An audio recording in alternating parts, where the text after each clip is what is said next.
ఇంతింతై వట్టుడింతై అన్నట్టు ఆనాడు పెట్టిన ఒక విత్తనం వాళ్ళ మహావృక్షమై వేలాది లక్షలాది మంది నాయకులను కార్యకర్తలను బ్రహ్మాండంగా గ్రామ గ్రామాన ప్రతి పట్టణంలో ప్రతి పల్లెలో అద్భుతంగా విజృంభించి భయంకరంగా ఇవాళ అన్ని చోట్ల కూడా విస్తరించింది.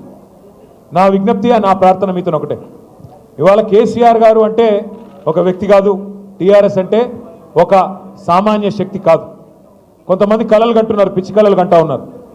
రేవంత్ రెడ్డి గారు నిన్న మొన్న మాట్లాడుతున్నారు, కేసీఆర్ను ఫినిష్ చేస్తా, బీఆర్ఎస్ను ఫినిష్ చేస్తా. నేను రేవంత్ రెడ్డికి ఒకటే చెప్తా ఉన్నా, కేసీఆర్ను ఫినిష్ చేస్తా అని చెప్పి నీలాగా 24 ఏళ్లలో చాలామంది ప్రగల్భాలు పలికినారు, పిచ్చి ప్రేలాపనలు చేసినారు. ఇవాళ ఒక్కసారి చరిత్రలోకి తిరిగి తొంగి చూడు, కేసీఆర్ను ఫినిష్ చేస్తా అన్న వాళ్ళు ఎవరన్నా ఇక్కడ ఉన్నారా, ఇంకా వాళ్ళు ఫినిష్ అయినరా ఒక్కసారి చూసుకోమని చెప్పి నేను విజ్ఞప్తి చేస్తా ఉన్నా.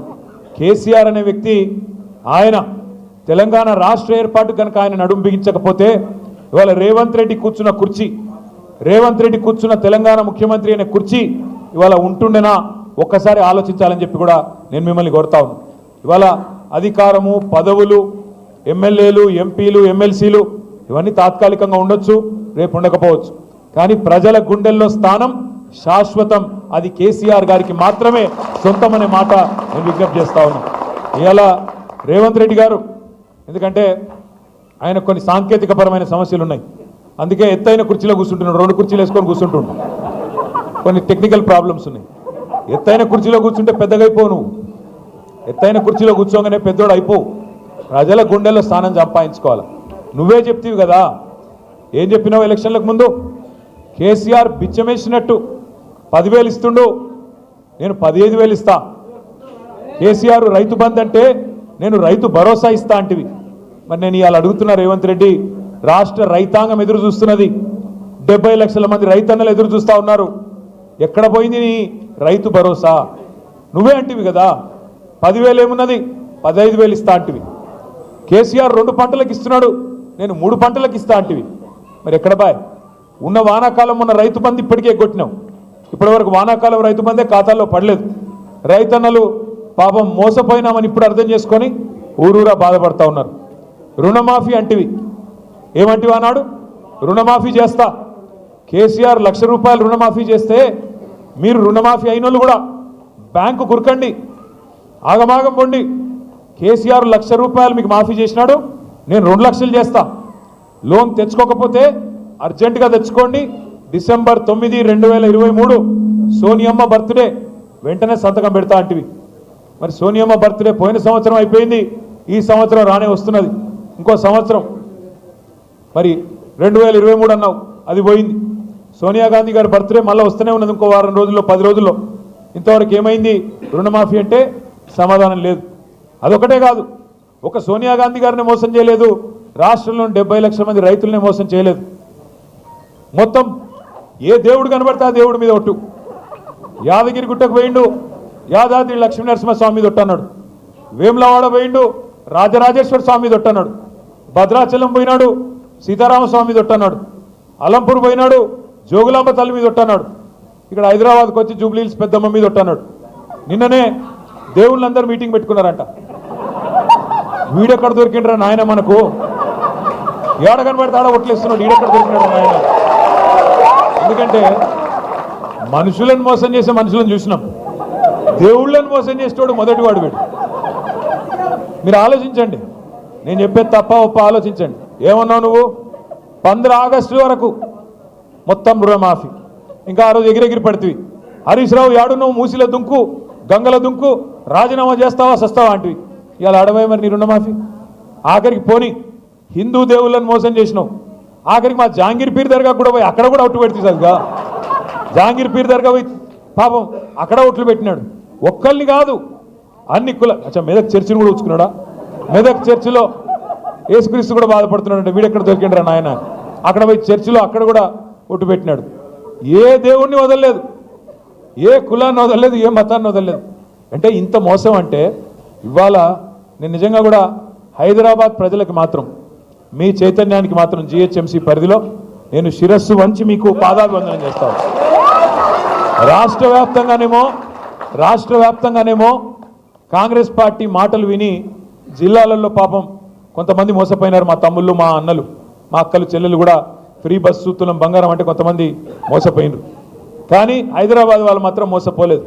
ఎందుకంటే కాంగ్రెస్ను చూసి చూసి వీళ్ళ మాటలు తెలుసు కాబట్టి, వీళ్ళ వ్యవహారం తెలుసు కాబట్టి రాజేంద్ర నగర్ కానీ శేర్లింగంపల్లి కానీ మొత్తం 24 నియోజకవర్గాలు ఉంటే జిహెచ్ఎంసీ పరిధిలో ఒక్కటంటే ఒక్క సీటు కూడా కాంగ్రెస్కి ఇవ్వకుండా మీ చైతన్యాన్ని మీరు మాత్రం చూపెట్టినారు. సరే, మనం గెలిపించిన వాళ్ళు అప్పుడప్పుడు మన వాళ్ళు అనుకునే వాళ్ళు మనం మోసం చేయొచ్చు, వాళ్ళు తప్పు చేయొచ్చు. కానీ ఇందాక తమ్ముడు కార్తీక్ చెప్పినట్టు తప్పకుండా పశ్చాత్తాపపడే రోజు, బాధపడే రోజు. పెద్దలు అప్పుడెప్పుడో చెప్పినట్టు రాజకీయాల్లో హత్యలు ఉండవు, ఆత్మహత్యలు మాత్రమే ఉంటాయి. అందుకే మీరు గెలిపించిన మీ ఎమ్మెల్యే గారు ఆత్మహత్య చేసుకున్నాడు తప్ప మీరు తప్పు చేయలేదు. ఆయన పోయినా ఏవి కాదు పార్టీకి అని చెప్పి వాళ్ళ పార్టీని మణికొండలో కావచ్చు, నార్సింగిలో కావచ్చు, బండ్లగూడలో కావచ్చు, శంషాబాద్లో కావచ్చు బ్రహ్మాండంగా కాపాడుకుంటూ ఎక్కడికక్కడ అద్భుతంగా నడుపుతున్న పోరాట పటిమను ప్రదర్శిస్తున్న మా నాయకులు మొత్తానికి హృదయపూర్వకంగా ధన్యవాదాలు. నేను మీతో ప్రార్థన, మీ అందరితో ప్రార్థన ఒకటే. నిజంగా కూడా గవర్నమెంట్లో ఉన్నప్పుడు ప్రజలకు సేవ చేసే భాగ్యం ఉంటుంది. ప్రజలని సంక్షేమ కార్యక్రమాల ద్వారా, అభివృద్ధి కార్యక్రమాల ద్వారా చేరుకునే అవకాశం ఉంటుంది. కానీ ప్రతిపక్షంలో ఉన్నప్పుడు నిజంగా ప్రజల పక్షాన కొట్లాడి ప్రజల గుండెల్లో శాశ్వతంగా స్థానం సంపాదించుకునే ఒక అరుదైన అవకాశం ఉంటుంది. ఇవాళ అవకాశం మా తమ్ముడు కార్తీక్ రెడ్డి గారికి వచ్చిందనే మాట నేను మీకు విజ్ఞప్తి చేస్తా ఉన్నాను. మీరు ఎంత గట్టిగా ప్రజల్లోకి పోతే చాలా సంతోషంగా ఉంది, చాలా సంతోషంగా ఉంది. మధ్యకాలంలో ఒక్కసారి కాదు కార్తీక్ రెడ్డి గారు నాకు ప్రత్యేకంగా ఫోన్ చేసి హైదర్ షా కోర్టులో హైదర్గూడలో చాలా మంది మనవాళ్ళు ఈ మూసీ వల్ల బాధపడుతున్న వాళ్ళు, మూసీ ప్రాజెక్ట్ అని ముఖ్యమంత్రి ఏదైతే ఢిల్లీకి మూటలు పంపేదానికి రంగం సిద్ధం చేస్తూ ఉన్నాడో దీనివల్ల బాధపడుతున్న వాళ్ళు ఉన్నారు అంటే నేను ఒకటే అన్నాను, మన పార్టీ ఆఫీస్కి ఎప్పుడైనా రావచ్చు ఎవరైనా బాధితులు, తప్పకుండా వారికి స్వాగతం. అంటే ఒకరు కాదు, ఇద్దరు కాదు, దాదాపు 500-600 కుటుంబాలు ఇక్కడికి వచ్చి సబితక్కని, మన నాయకులని, మనందరినీ కలిసి మీరు మా దగ్గరికి రండి అంటే రాజేంద్రనగర్ నియోజకవర్గం అంతా 2-3 డివిజన్లు తిరిగినాం. అత్తాపూర్ కానీ, హైదర్ షా కోర్టు కానీ, పక్కనే అటు బౌద్ధపురాకు మన కారువాన్ దగ్గర ఉండే ప్రాంతం కానీ మొత్తం తిరిగినాం. కిషన్ బాగ్ కూడా వచ్చినాం. అక్కడ పోతే హిందూ లేదు, ముస్లిం లేదు, ఏమీ లేదు. బుర్కా కప్పుకున్న మా ఆడబిడ్డలు ఉన్నారు. వాళ్ళు వచ్చి అంటున్నారు, హమ్కో సబ్ పతా చల్ గయా సాబ్, మాకు ఎవడు మా దోస్తు ఎవడు దుష్మన్ అర్థమైంది, మా కష్టంలో ఎవడున్నాడో మాకు అర్థమైంది. 40-50 ఏళ్ళకెచ్చి ఇక్కడ ఇల్లు కట్టుకొని ఉంటున్నాం. ఇలా మమ్మలను ఆక్రమణదారులు అంటున్నారు, కబ్జా కోర్లని ముద్రేస్తున్నది ప్రభుత్వం. రిజిస్ట్రేషన్లు అయినాయి, ప్రభుత్వమే రిజిస్ట్రేషన్ చేసింది, పైసలు కట్టించుకున్నది, పర్మిషన్లు ఇచ్చింది, పైసలు కట్టించుకున్నది, ట్యాక్సులు కడుతున్నాం, ప్రతి సంవత్సరం గర్పట్టి కడుతున్నాం, హౌస్ ట్యాక్స్, ప్రాపర్టీ ట్యాక్స్ కడుతున్నాం, నల్ల బిల్లు కడుతున్నాం, కరెంటు బిల్లు కడుతున్నాం, అన్ని గట్టంగా ఇయ్యాల మమ్మల్ని దొంగలు, కబ్జా కోర్లు, ఆక్రమణదారులు అని చెప్పి బద్నాం పెడుతున్నారన్నా.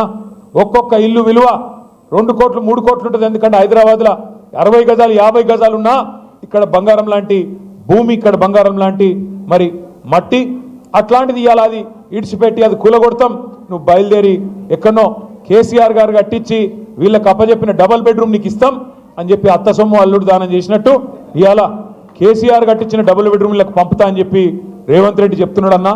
కోట్ల రూపాయల ఆస్తి మా పిల్లల కోసం ఉండిపోతుందేమో అనుకుంటే ఈ దుర్మార్గుడు ఇట్లా చేస్తున్నాడని చెప్పి మాకు వచ్చి బాధపడతా ఉన్నారు. మా దగ్గరకు వచ్చి ఇవాళ నాకు సబితకి ఇప్పుడే గుర్తు చేసినారు, బీజేపీ నాయకులు, కేంద్ర మంత్రి కిషన్ రెడ్డి గారు, బీజేపీ నాయకులు కూడా ఇవాళ మూసీ పక్కన పోయి పండుకుంటారంట, మూసీ కాడ పోయి వాళ్ళు కూడా పండుకుంటారంట. ముఖ్యమంత్రి సవాల్ను స్వీకరిస్తూ వాళ్ళు ఏదో చేస్తూ ఉన్నారంట. చాలా సంతోషం. ఒక 2 నిమిషాలు మీకు ఈ మూసీలో జరుగుతున్న దోపిడీ గురించి కూడా చెప్పవలసిన బాధ్యత మా మీద ఉన్నది. ఎందుకంటే రాజేంద్ర నగర్ నుంచే మూసీ ప్రవహించేది కిందికి, మీ మంచిరేవుల కాంచి మొదలై కిందికి మూసీ మళ్ళీ కిందికి అటు అంబర్పేటకు కిందికి వెళ్ళి ఇంకా మన ఉప్పల్ నియోజకవర్గం అటు కిందికి పోతుంది. ఒక 2 నిమిషాలు జాగ్రత్తగా వినండి. ముఖ్యమంత్రి గారు ఈ మధ్యన ఒక పల్లవి పదే చెప్పిస్తున్నాడు,